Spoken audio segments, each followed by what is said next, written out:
This is Greater Media News.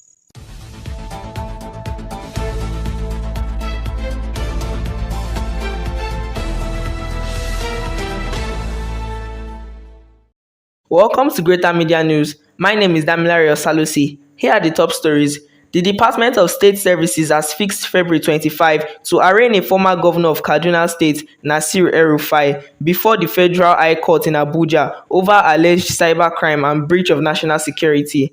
The DSS had on Monday filed a 3-count criminal charge against the former governor, accusing him of unlawfully intercepting the telephone lines of the National Security Advisor, Malam Nuhu Ribadu. The secret police alleged that El-Rufai's actions contravened provisions of the Cybercrimes Amendment Act 2024 and the Nigerian Communications Act 2003. The Independent Corrupt Practices and Other Related Offences Commission (ICPC) has reportedly said that former Kaduna State Governor Nasir El-Rufai is in its custody in connection with an ongoing investigation. His arrest comes in the wake of a series of allegations against him and engagements with security agencies. President Bola Tinubu has signed the Electoral Act 2002 Repeal and Reenactment Bill 2026 into law, following the passage of the bill by the National Assembly on Tuesday after months of deliberations. He said the essence of democracy is to have very solid discussions committed to national development and nation building, essential for the stability of the nation. The signing ceremony held at the State House in Abuja follows extensive deliberations and harmonization between the Senate and the House of Representatives. The new act introduces critical reforms designed to address historical gaps in the electoral process and integrate modern innovations ahead of future polls. The Minister of Defense, General Christopher Musa, has said the federal government has no plan to introduce mandatory military services for Nigerian youths. According to him, the government's commitment remains a professionally volunteer armed forces model supported by civic national service programs. While running out compulsory military training, the minister said the government remains open to scholarly inquiry and public dialogue on national service. The West African Examinations Council has launched its digital certificate services system known as WAEC DigiCert across its 5 member countries. WAEC said the digital certificate services platform is a mobile and web-based application that provides enormous benefits to the various stakeholders, explaining that it offers simple features that enables users to access, request, confirm, or share digital forms of the original certificates. According to the council, candidates can also recover lost WAEC examination numbers through the system. The council, however, clarified that the usual printing and issuance of certificates will not be affected by this innovation.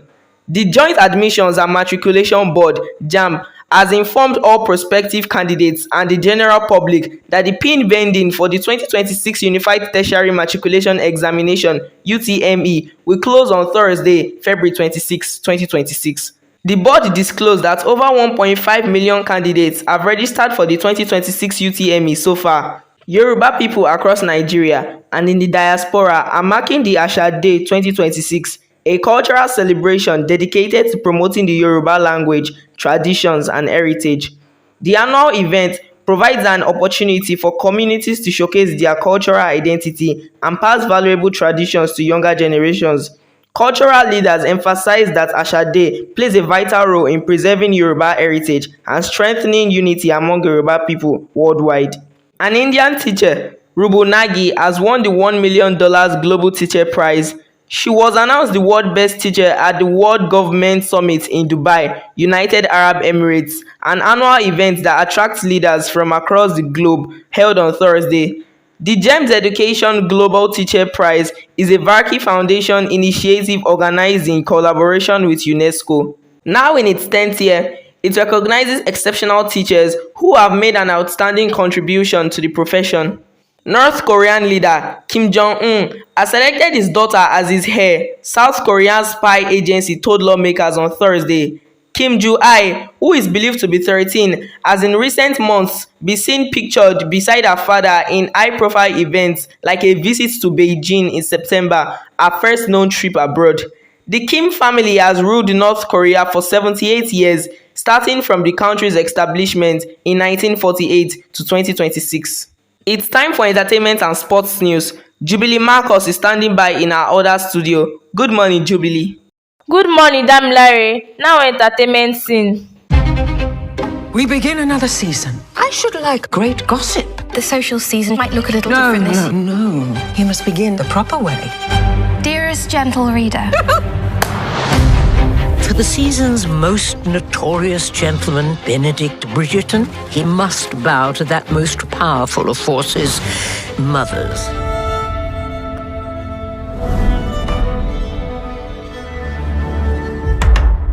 Bridgerton Season 4 is currently releasing on Netflix in 2 parts in early 2026. Part 1, consisting of 4 episodes, was released on January 29, 2026, and Part 2, containing the remaining 4 episodes, is scheduled to drop on February 26. The new series has also been renewed for a 5th season. Now on sports. Eberechi Eze was the star player once again in the North London derby as Arsenal recorded a victory against their neighbours. In other matches played, Manchester City defeated Newcastle United 2-1, while Chelsea and Burnley played a 1-1 draw. Liverpool recorded a narrow 1-0 victory at Nottingham Forest. Arsenal stay at the top of the league with 61 points, having played a game more than Manchester City. That's all from my end. Back to Damilare for the rest of the news. Thank you, Jubilee. And that ends this week's news production. On behalf of the entire Greater Media crew, I wish you all a wonderful week. I still remain Damilare Osalusi. No press, no information.